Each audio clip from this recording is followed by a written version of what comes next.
Bonjour à tous, Bonjour. merci d'être déjà aussi nombreux. On va attendre 11h01. C'est une tradition chez Stoic de commencer nos meetings à 1. Vous êtes déjà une centaine, grosse centaine, ça augmente vite. On va permettre aux retardataires d'arriver et je suis ravi de passer 1 heure avec vous.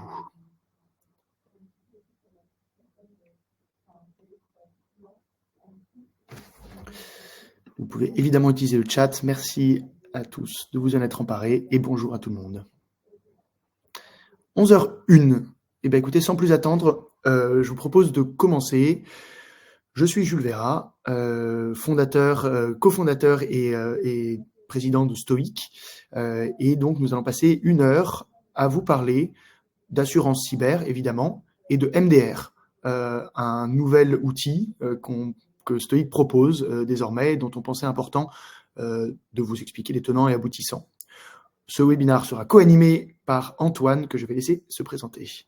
Merci Jules. De mon côté, Antoine Vallée. Je connais déjà beaucoup d'entre vous, puisque vous m'avez pu me rencontrer au travers de une ou deux de mes casquettes, soit au travers de la partie réponse aux incidents, où je suis un des responsables de l'équipe qu'on appelle le CERT Stoic, et sinon sur la partie souscription cyber, où j'ai eu la chance déjà de travailler avec plusieurs d'entre vous pour des dossiers sur des prospects et des assurés stoïques maintenant.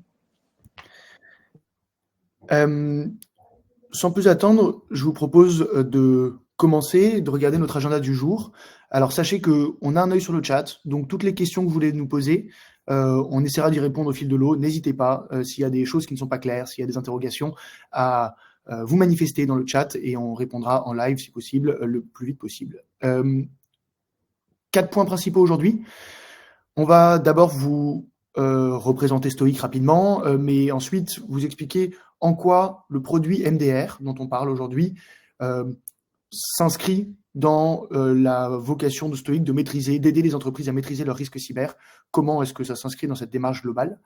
On va ensuite, dans un deuxième temps, si vous le voulez bien, prendre le temps de définir ce que c'est qu'un MDR. Vous n'êtes peut-être pas tous familiers avec ce terme. On va expliquer concrètement ce que représente ce produit et comment Stoic le package et le met en avant. Et enfin, et c'est peut-être le point le plus important, comment vous pouvez vous en emparer et pourquoi est-ce que Stoic a fait le choix depuis le début de ne faire distribuer ce produit qu'à travers ses partenaires courtiers en assurance que vous représentez aujourd'hui. Pourquoi est-ce que le MDR et l'assurance font sens à combiner et même doivent être associés et combinés par vous. Et puis, on vous montrera rapidement la plateforme Stoic et comment est-ce que, opérationnellement, vous pouvez dès à présent commencer à vous en servir. Voilà, évidemment, vous recevrez la présentation à l'issue de ce webinaire. Vous recevrez tout ce qu'il vous faut et notamment une attestation DDA pour cette formation d'1 heure. Quelques mots sur Stoic. Pour commencer, Stoic, notre métier, c'est l'assurance contre les cyberattaques. On ne fait que ça depuis 4 ans que j'ai initié cette aventure. Petite aventure à l'origine, on était du coup 4 associés à se lancer dans Stoic, qui a pris un peu d'ampleur. On est 65 aujourd'hui. On est, je le dirais après, présent dans 4 pays. Notre cœur de marché, ça reste la France, mais on est aussi assez développé en Allemagne.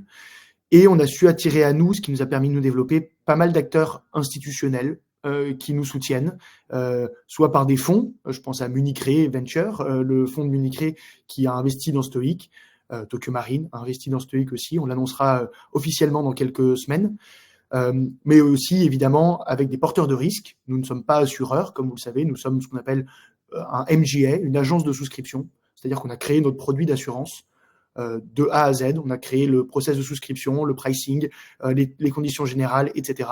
Et on allait voir des porteurs de risques, des assureurs, des réassureurs, qui ont fait le choix de nous faire confiance et de nous dire « je vous laisse opérer, je vous délègue la souscription et la gestion ». Et c'est évidemment leur bilan qui porte les sinistres de nos assurés. Nos 3 principaux porteurs de risques sont Tokyo Marine, Swiss Re et Arch Re, qui possèdent notamment Axeria, l'assureur français. Voilà rapidement sur les gens derrière Stoic. Chez Stoic, 65 employés qui viennent essentiellement de 2 univers, la cybersécurité comme Antoine et l'assurance comme évidemment nos souscripteurs, nos responsables commerciaux avec lesquels vous échangez toujours, nos gestionnaires de sinistres, etc. Sur ce marché de l'assurance cyber, il y a pas mal d'acteurs qui sont présents avant nous, des assureurs traditionnels pour la plupart. Nous, on a décidé de se concentrer sur les PME, les ETI. On peut couvrir aujourd'hui des entreprises qui vont de 0 € de chiffre d'affaires à 1 milliard de chiffre d'affaires. Et c'est notre segment, on va y rester. Et on est en train de devenir le premier acteur européen sur ce segment. On a à la fin 2024, 25 millions d'euros de primes émises sur des entreprises qui font qui sont pour l'essentiel des PME. Donc on a 5 000 assurés à la fin de l'année, ça fait 5 000 assurés avec une prime moyenne de 5 000 €, vous pouvez faire le calcul.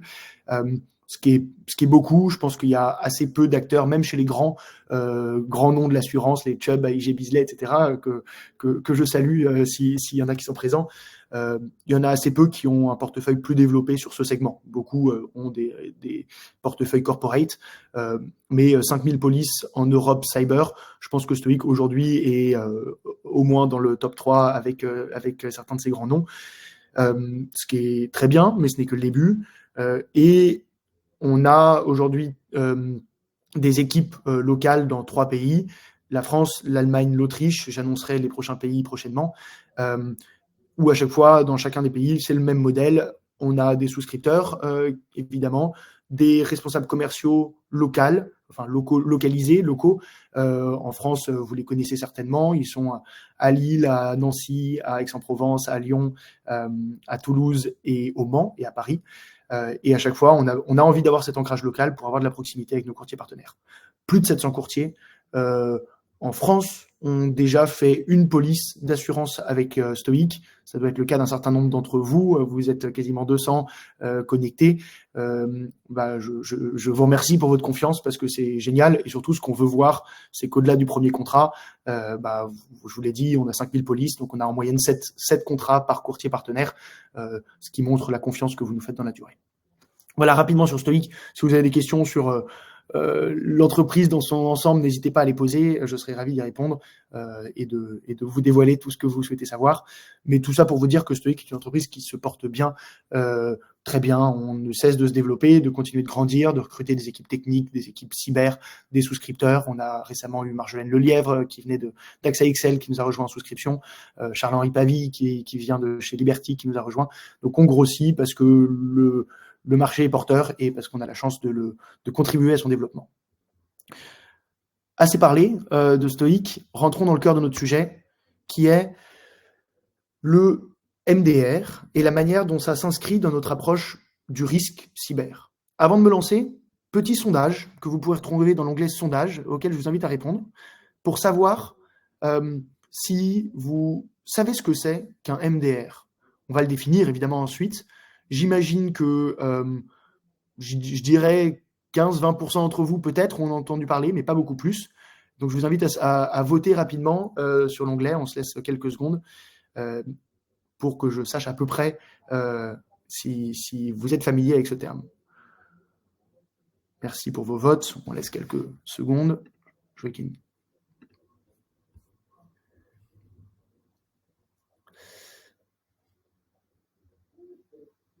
essentiellement non. Quand même, on va laisser les derniers votants. Je vois qu'il y a 30% d'entre vous qui savent ce que c'est qu'un MDR, c'est très bien.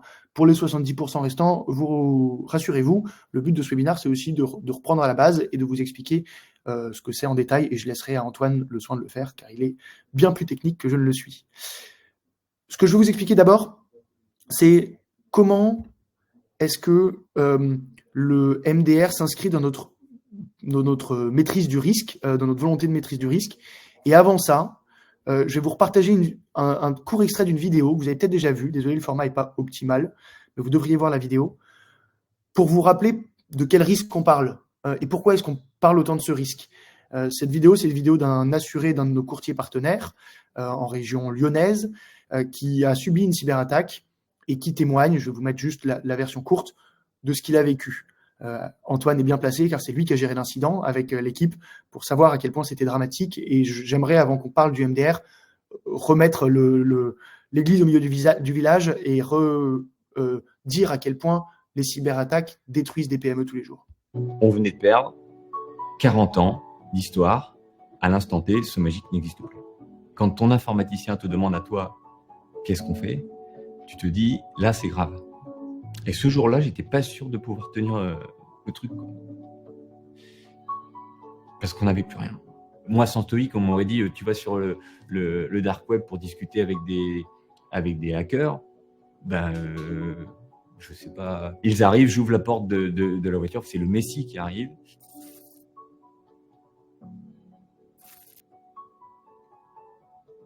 Je m'appelle Nicolas Dubar, je suis président de la société Somagique et je vais vous raconter comment une cyberattaque a mis en péril la vie de notre PME au milieu de la Bresse bourguignonne. Bon, le Messie en question, il est invité à ce webinaire parce que c'est Antoine qui est arrivé en sortant de la voiture pour sauver Somagique.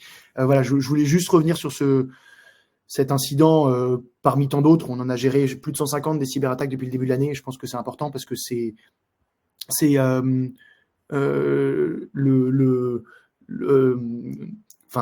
le mal numéro un pour les PME.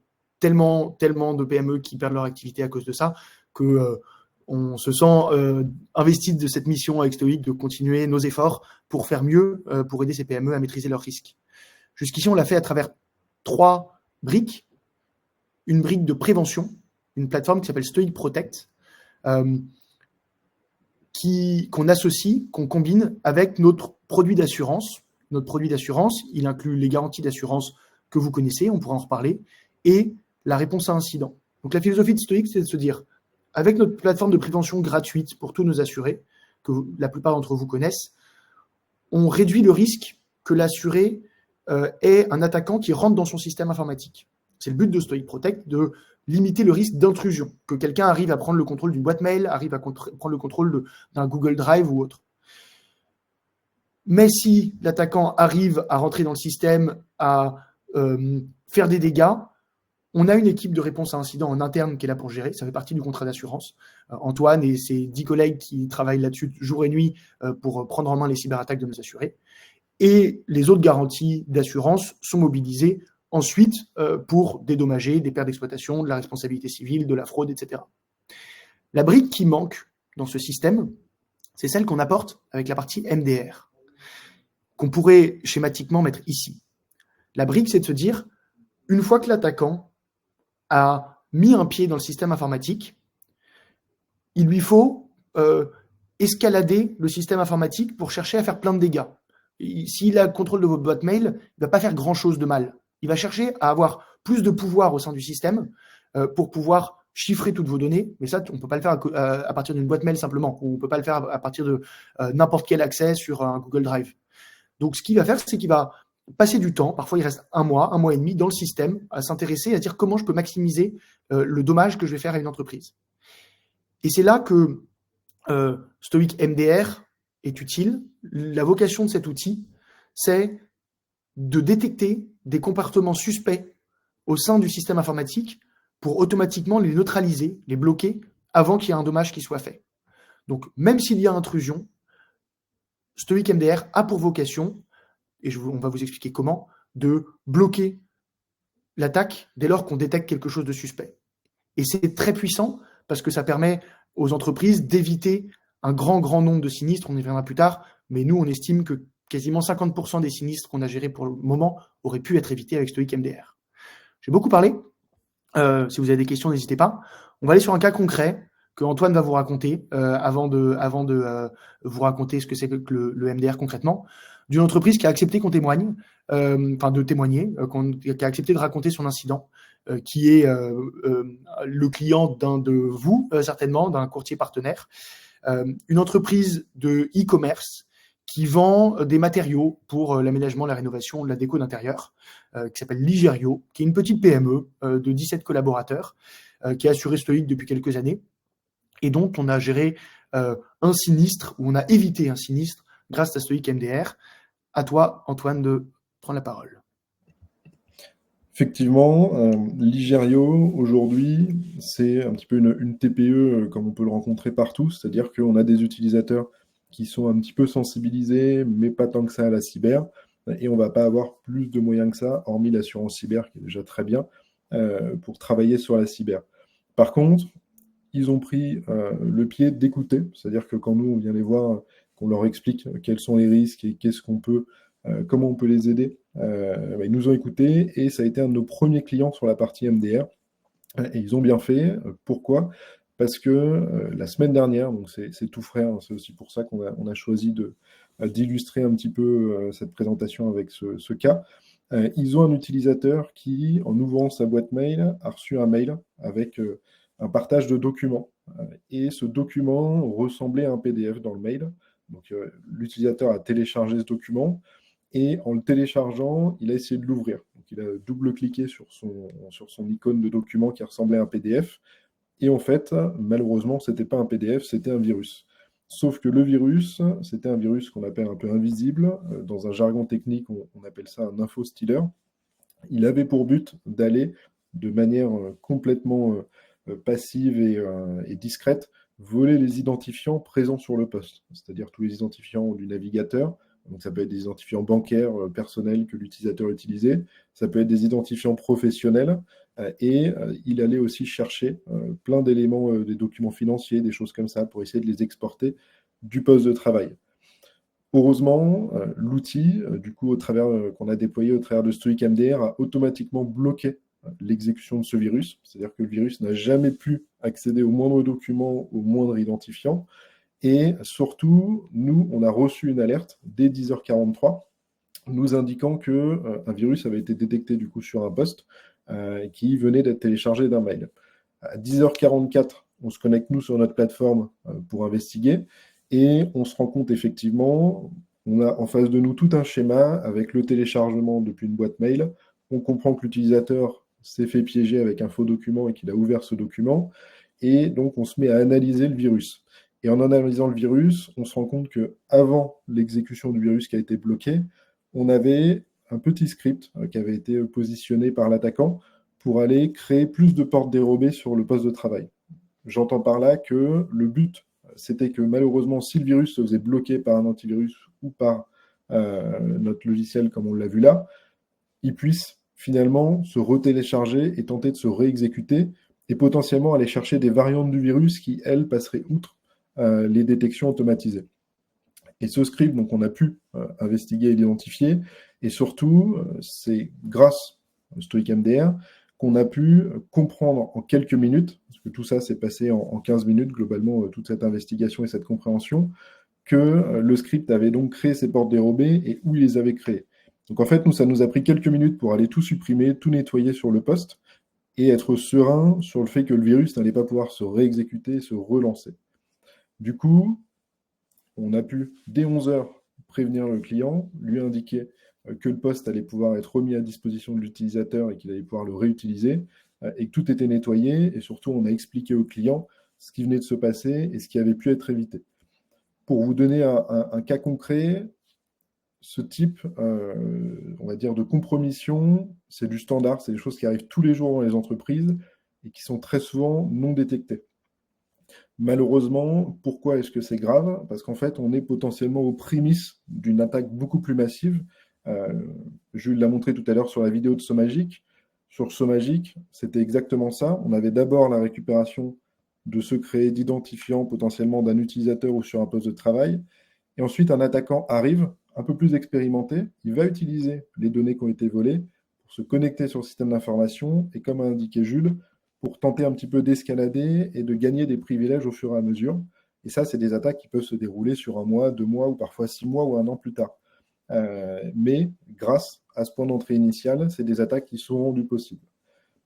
Antoine, Jacques demande si pour nettoyer le poste, on a pu agir directement. Est-ce qu'il a fallu solliciter le DSI ou l'infogéreur du client? On a pu agir directement, et c'est là justement tout l'intérêt côté Stoic MDR, et je viendrai sur la définition, parce que je vois que plusieurs ont demandé ce que c'était que le MDR. On va venir sur la définition juste après de ce que c'est que le MDR.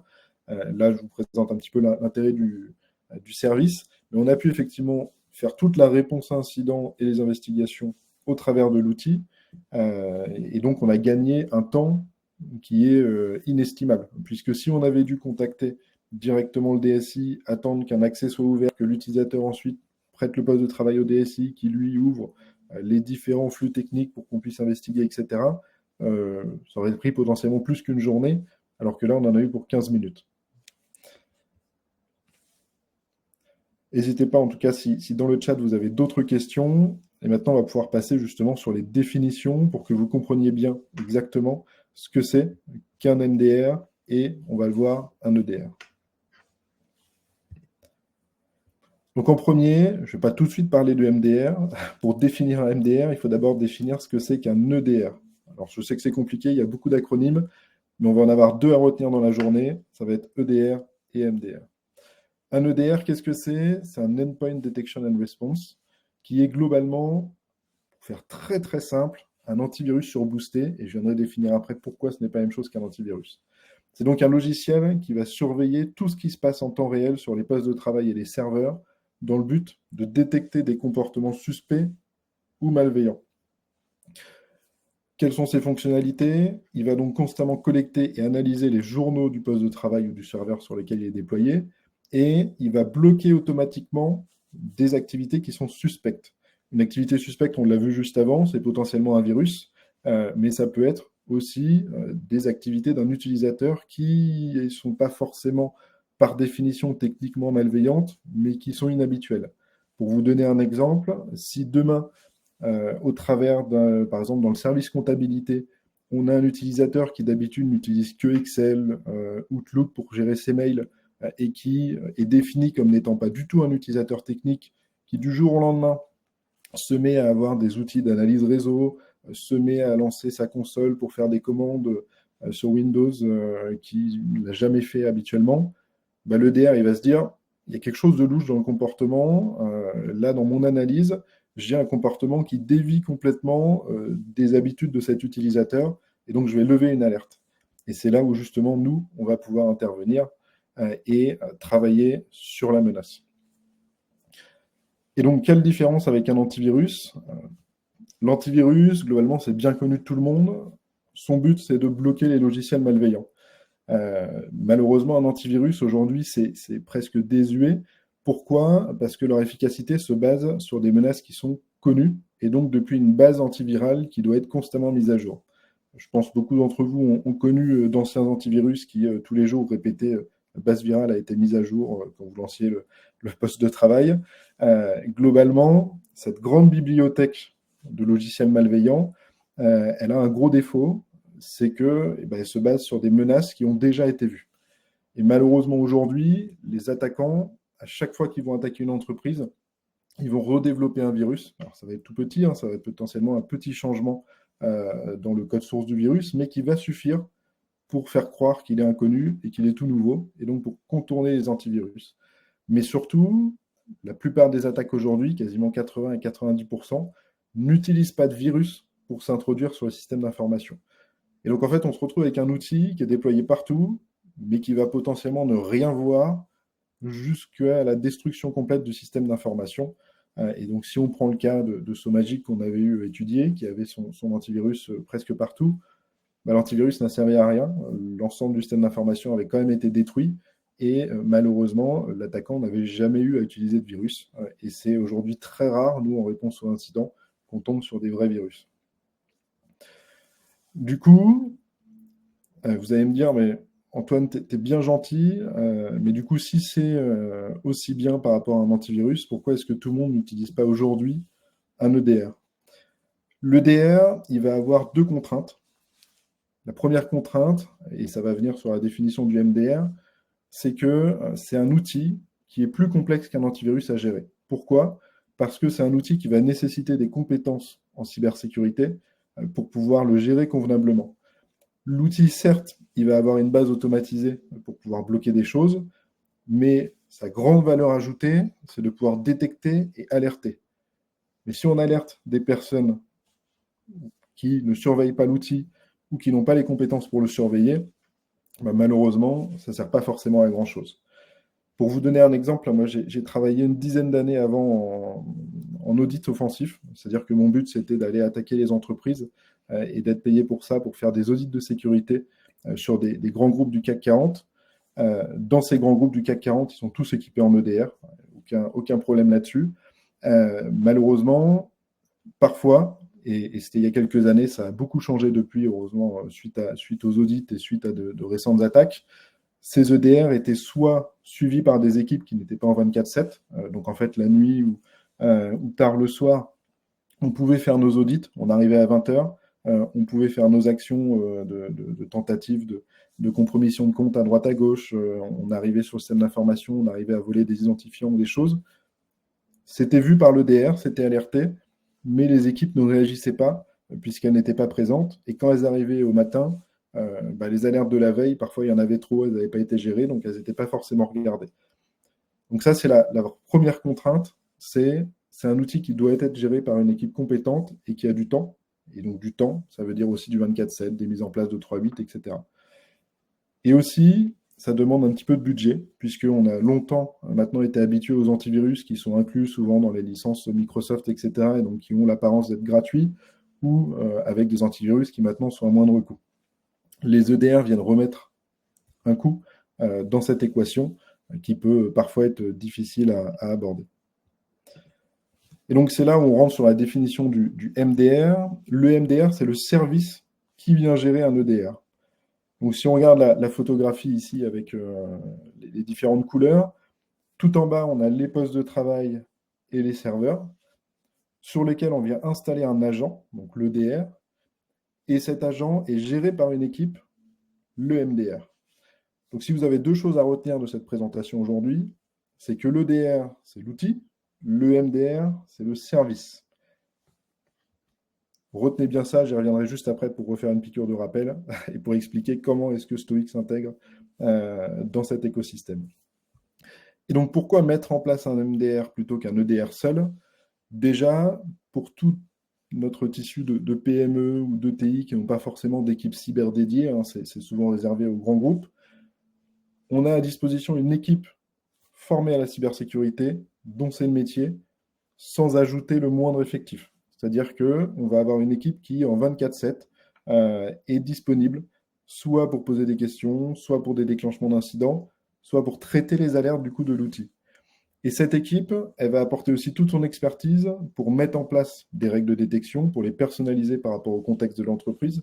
Parce que vous vous doutez bien qu'une entreprise qui fait de la recherche et développement, par exemple, sur justement des outils informatiques, des startups qui développent des logiciels, vont pas avoir du tout les mêmes règles de détection qu'une entreprise industrielle ou qu'une entreprise dans l'agriculture, etc. C'est des mondes complètement différents et l'outil doit s'adapter à tous ces mondes. Et du coup, cette équipe d'experts, elle va traiter les alertes, traiter les incidents et y répondre immédiatement en cas de détection. Et donc, c'est là où, Antoine, Jules. Pardon de te couper, tu avais promis 2 sigles, mais en question, Justine et Ludivine nous interrogent sur 2 autres.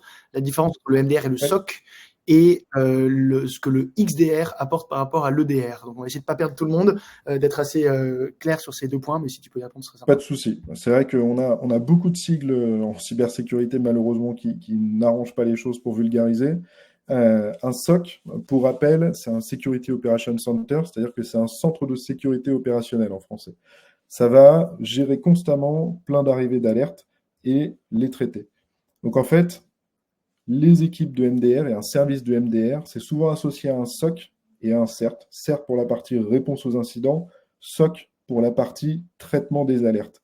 Et donc en fait, pour vous l'imager très simplement, on a notre poste de travail tout en bas, qui va avoir un virus, qui va être remonté par l'outil EDR, qui va être donc analysé par le service MDR, et donc en premier par le SOC du service MDR, donc ce centre opérationnel de la sécurité. Le SOC, il va se dire, tiens, j'ai un virus, c'est pas un faux positif, je le transfère à l'équipe de réponse aux incidents, le CERT, pour qu'elle puisse intervenir et aller investiguer et nettoyer le poste. Donc on rentre effectivement sur des choses un peu plus complexes à comprendre, mais ça vous explique un peu le cycle. Et la partie XDR, encore un autre sigle, elle vient finalement se positionner au-dessus de l'EDR, entre le MDR et l'EDR, puisqu'elle fait une agrégation de plus de sources que ce que ne peut faire l'EDR. C'est-à-dire que l'EDR aujourd'hui, il va travailler sur les postes de travail et les serveurs, c'est son but, il sert vraiment à ça. Le XDR, lui, on va dire que par exemple, on va lui relier les journaux des boîtes mail. On va dire, en fait, Si j'ai une connexion suspecte sur une boîte mail Microsoft, je veux que mon service MDR ou mon SOC puisse le détecter. Et donc, on va brancher un fil vers le service MDR. Et finalement, cet ensemble EDR plus d'autres liaisons de journaux, on va appeler ça un XDR. Et donc, le XDR, c'est une agrégation de plein de journaux différents, de plein de sources différentes, pour pouvoir justement venir les surveiller, avoir encore une fois des alertes personnalisées et faire la réponse aux incidents suite aux détections. Voilà, j'ai essayé d'être le plus clair possible, mais c'est vrai que chaque sigle mériterait presque son heure de présentation associée.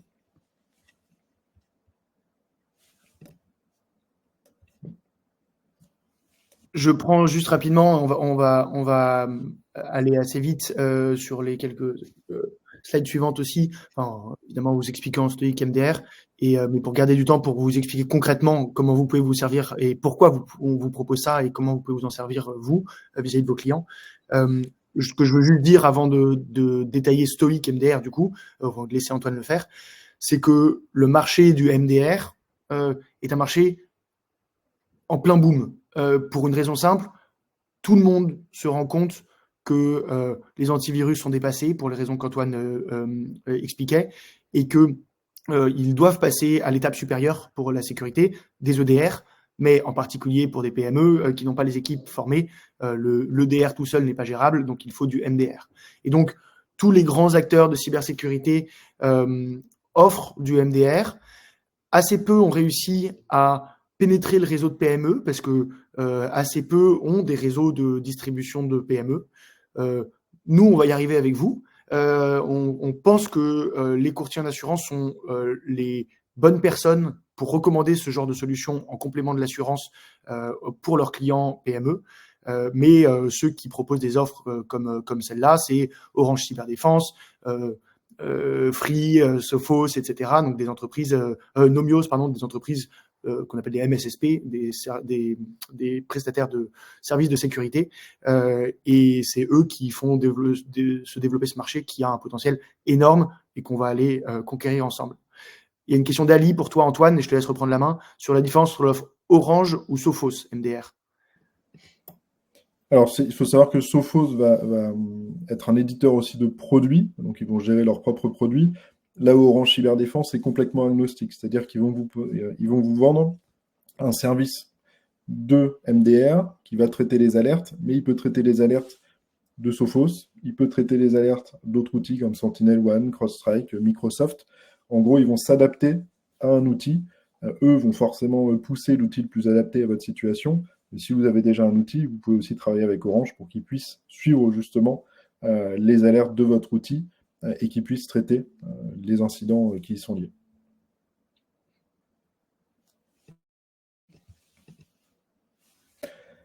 Du coup, on va reprendre sur la partie MDR pour parler maintenant de Stoic MDR. J'ai fait la présentation juste avant de ce qu'est un EDR et un MDR. On va voir comment ça s'imbrique vis-à-vis de Stoic et sur quelle étape on va se brancher, nous, pour pouvoir proposer ce service.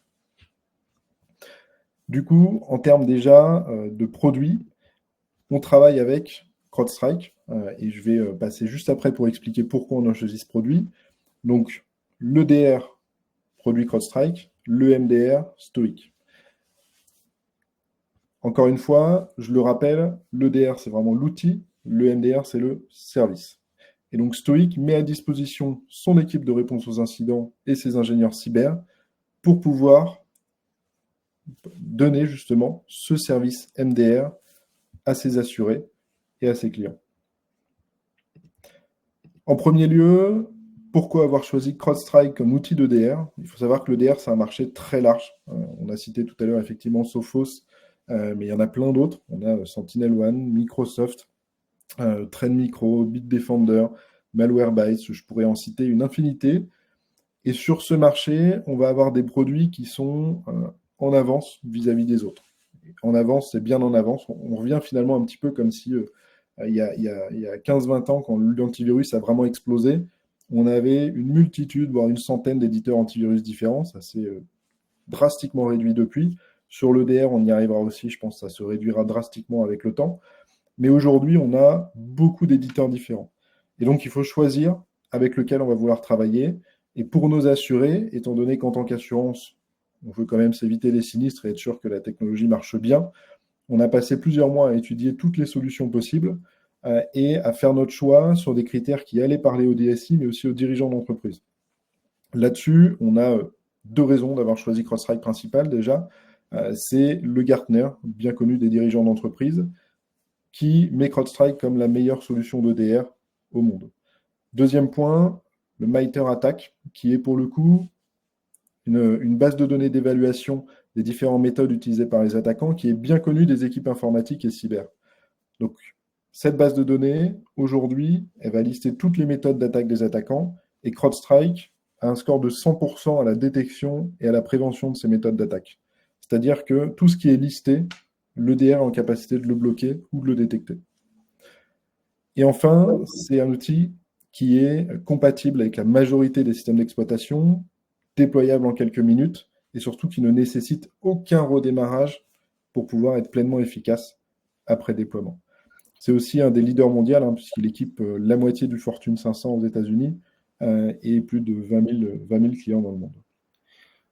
Antoine, petit pas de côté, mais question importante d'Emmanuel qui dit pourquoi si les antivirus sont aussi dépassés, est-ce qu'on les impose comme critère de souscription, même pour les petites entreprises, on demande qu'il y ait des antivirus à jour? Oui, parce que c'est la première brique de sécurité.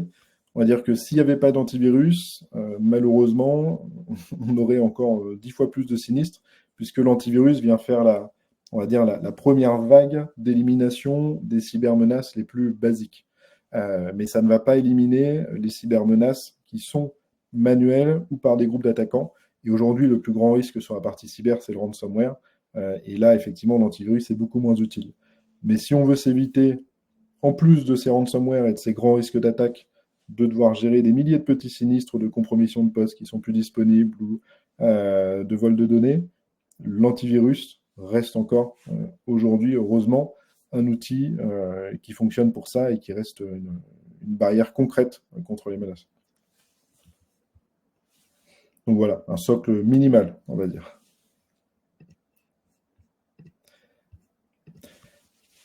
Donc on a parlé de l'outil CrowdStrike. Maintenant sur la partie MDR de Stoic, donc c'est géré par notre équipe en interne avec une dizaine d'ingénieurs en cybersécurité qui se relaient en 24/7 et c'est la même équipe qui gère aussi les incidents de nos assurés. C'est-à-dire qu'on n'a pas voulu faire de distinguo en termes de compétences. On a préféré mettre les meilleurs pour nos assurés sur ce service MDR pour pouvoir gérer les alertes, les comprendre, investiguer et faire la réponse aux incidents. C'est-à-dire qu'on met à disposition de nos assurés qui vont travailler avec nous sur le Stoic MDR et qui vont déployer du coup CrowdStrike, notre équipe pour le gérer entièrement pour eux et pour les rassurer et se dire que finalement votre sécurité, vous n'avez plus rien à gérer. À partir du moment où vous avez déployé l'EDR, on va gérer pour vous toutes les alertes de sécurité qui peuvent se passer sur votre système d'information, que ce soit jour et nuit. Et imaginons vous avez une alerte la nuit, on travaille dessus, on prépare notre rapport. Le matin, vous arrivez, vous avez un mail avec un rapport d'incident qui explique tout ce qui s'est passé et tout ce qu'on a fait.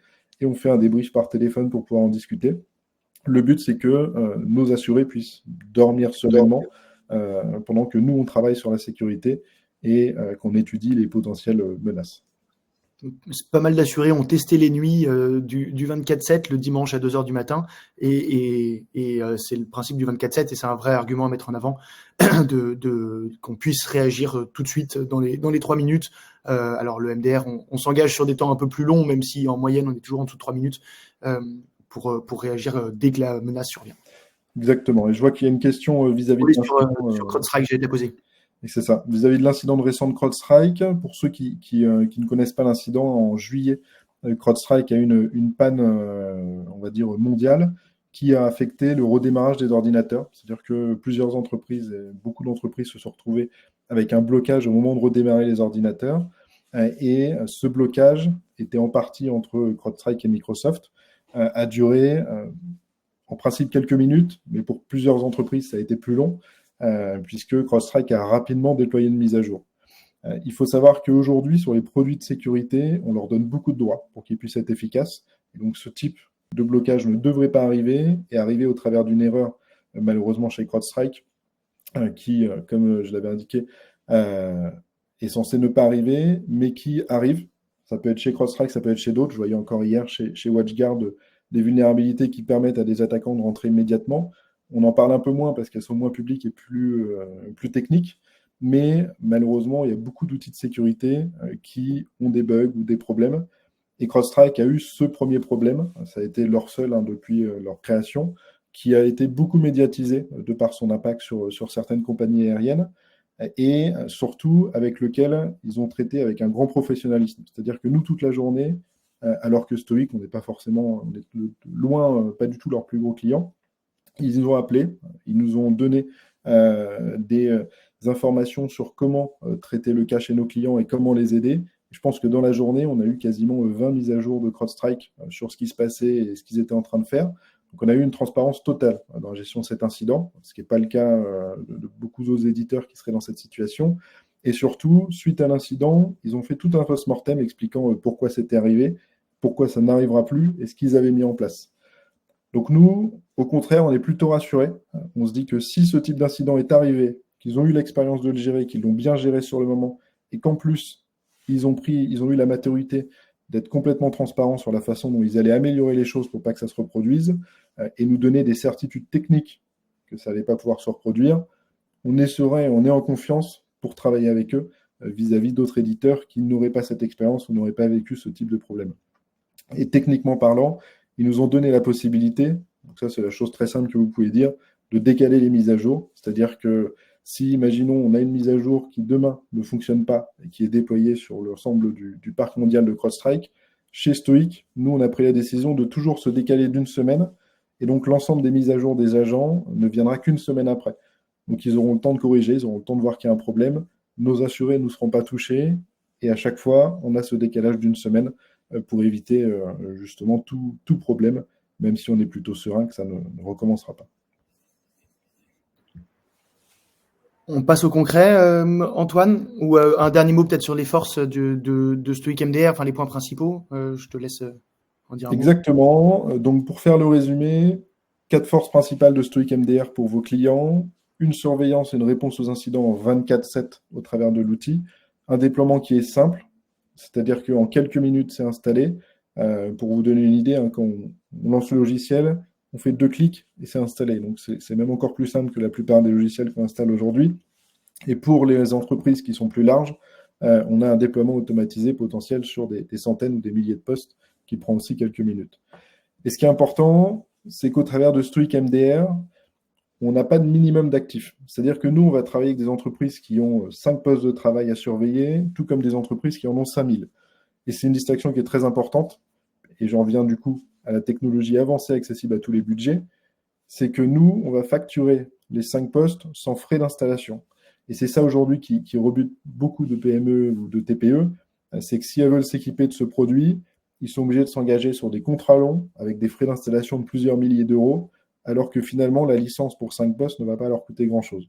Nous, chez Stoic, on a pris le pari de se dire, on va juste faire payer les 5 postes, pas de frais d'installation, on ne va pas vous engager de force sur 3 ans ou 5 ans ou plus. Vous travaillez avec nous comme d'habitude, soit de façon annuelle ou plus. Du coup, on se retrouve avec des budgets qui sont beaucoup plus accessibles pour les TPE et les PME.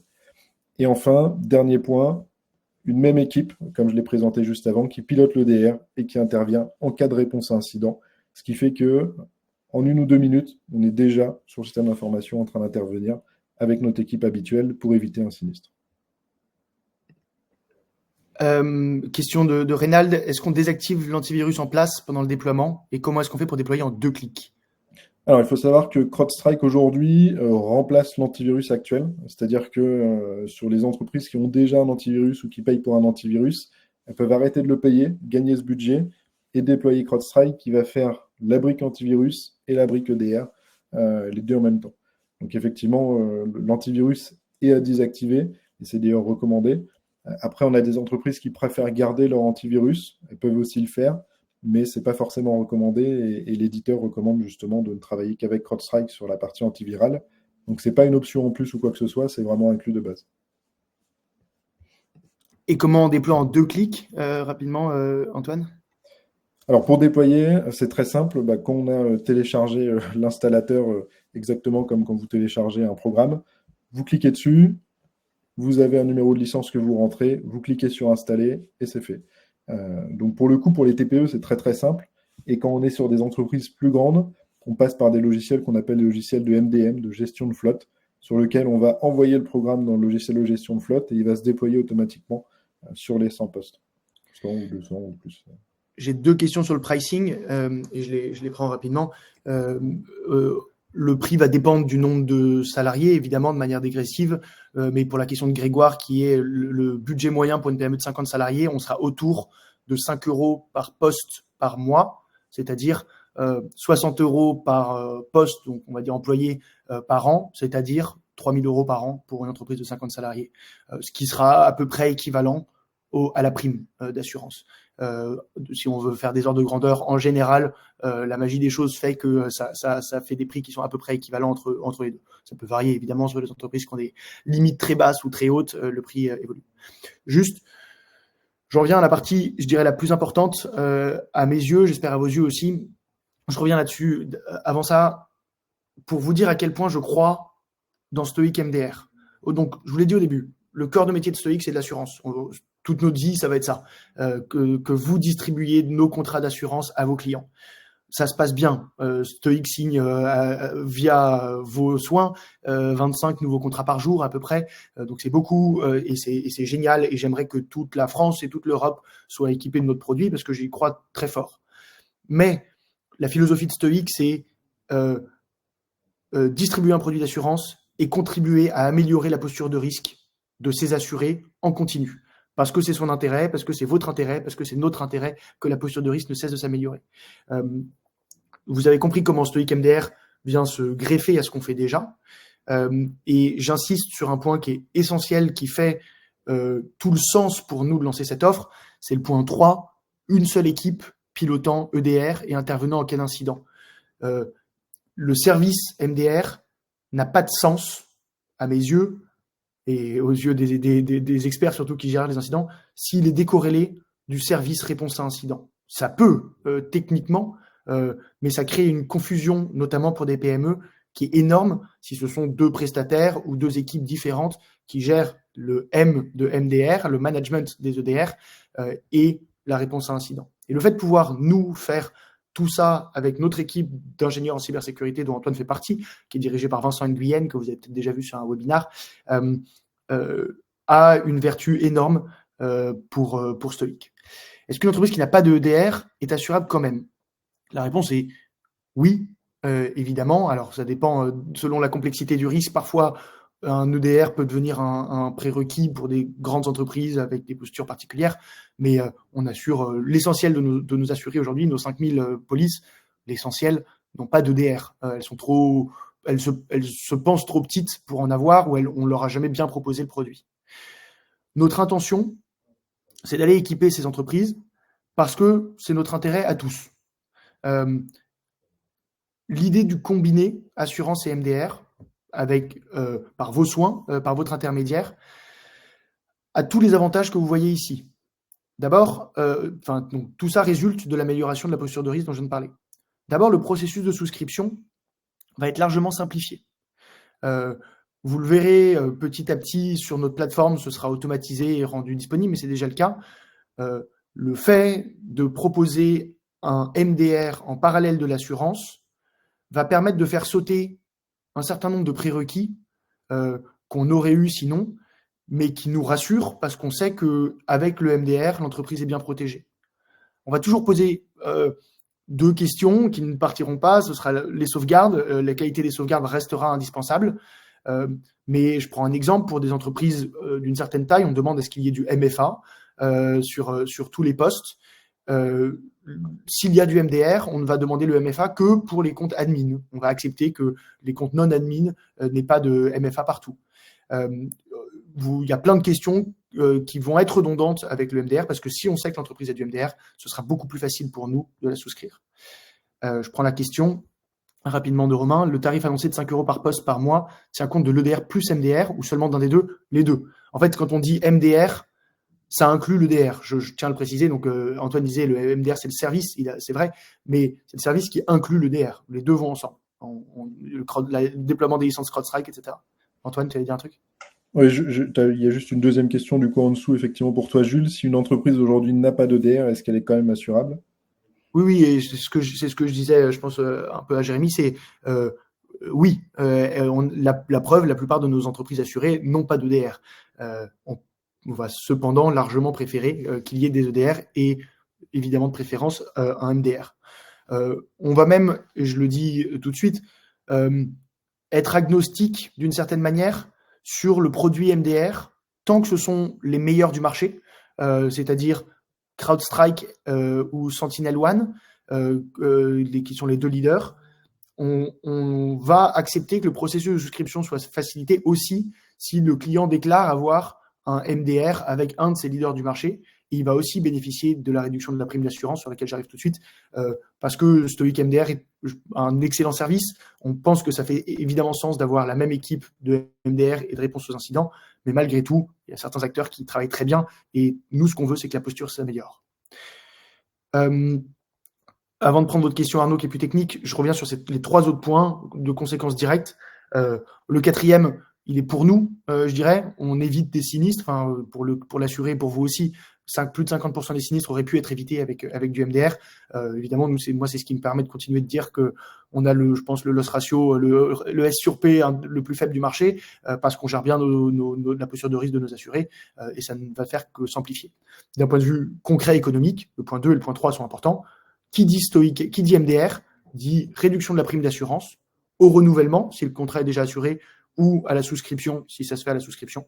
15% de la prime est réduite, ce sera à votre main, mais on vous proposera de faire 15% de réduction sur la prime de votre client s'il souscrit le MDR.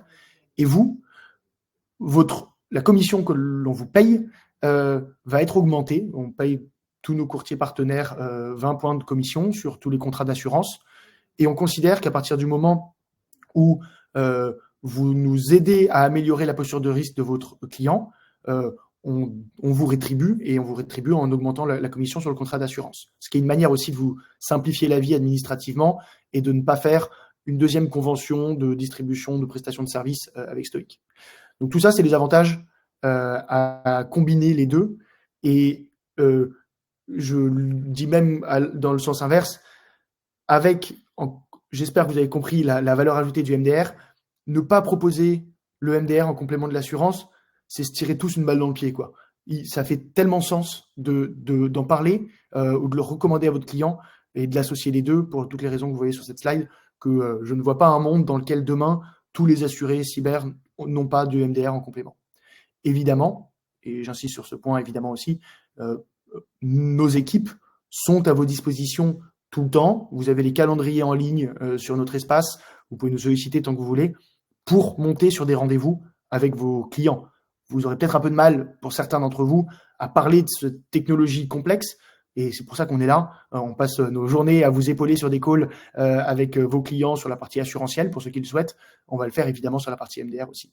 Ce sera Antoine, ce sera ses équipes qui interviendront pour vous épauler là-dessus. Quelques questions, je vois. Merci Antoine d'avoir répondu. N'hésitez pas à en poser d'autres. Après, je vais vous montrer ce qui se passe sur la plateforme et comment vous pouvez déjà commencer.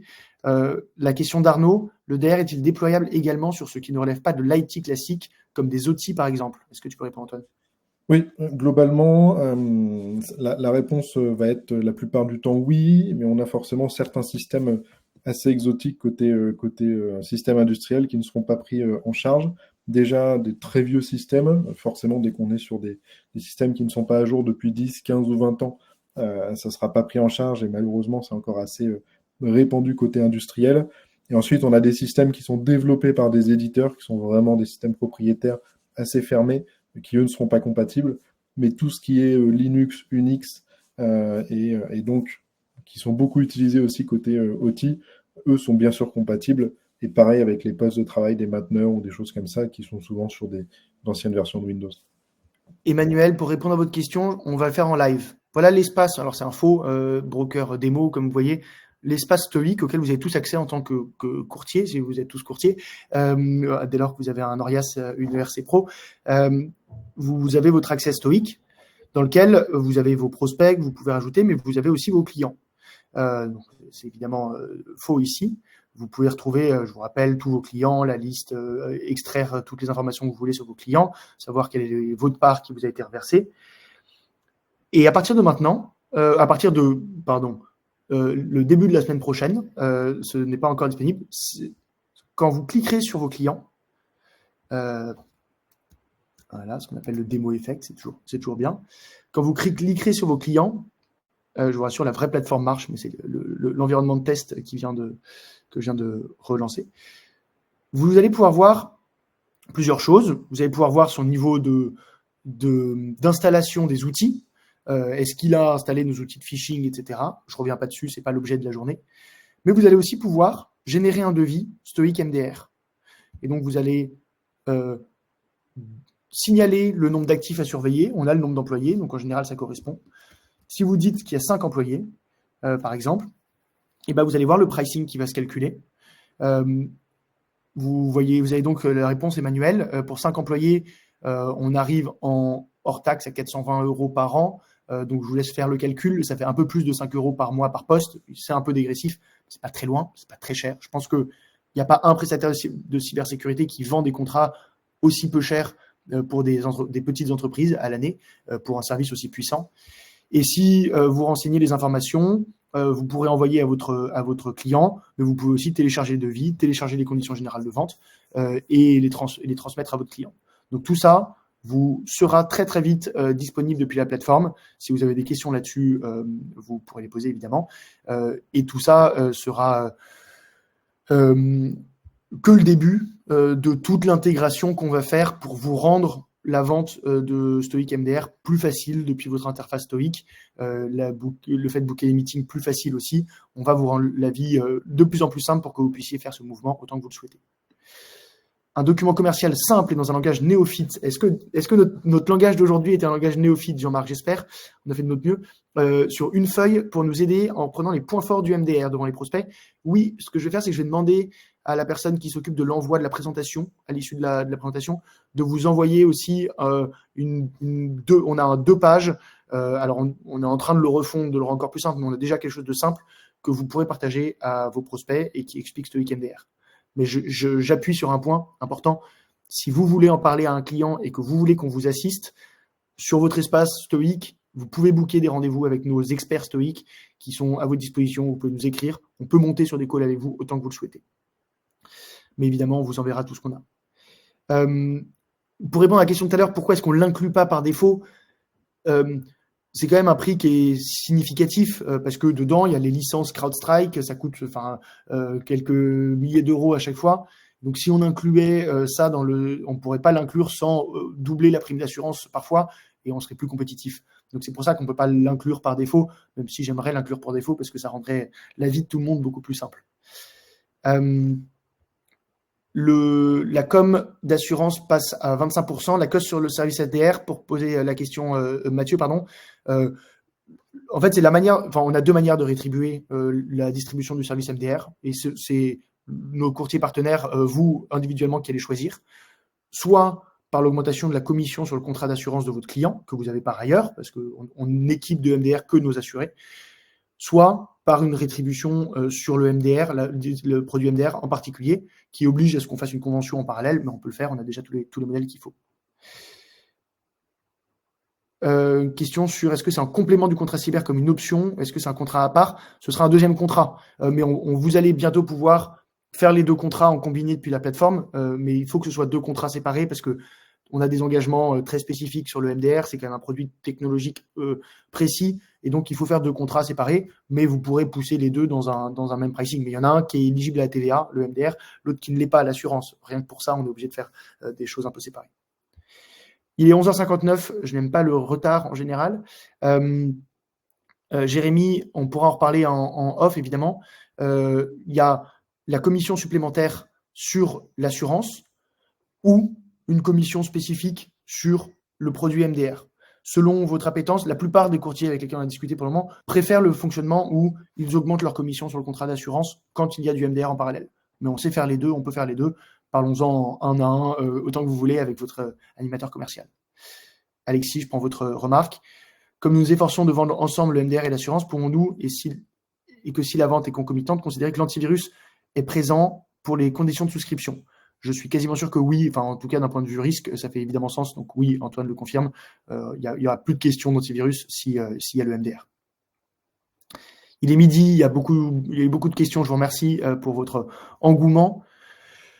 J'espère que c'était clair. Antoine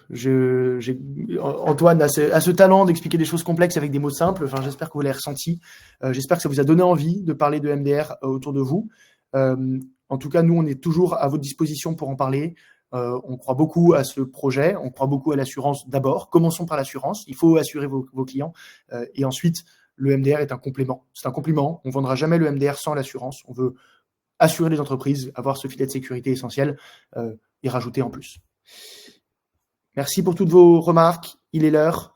Merci Florence pour vos compliments. Je suis content que ça ait été clair. Midi 1.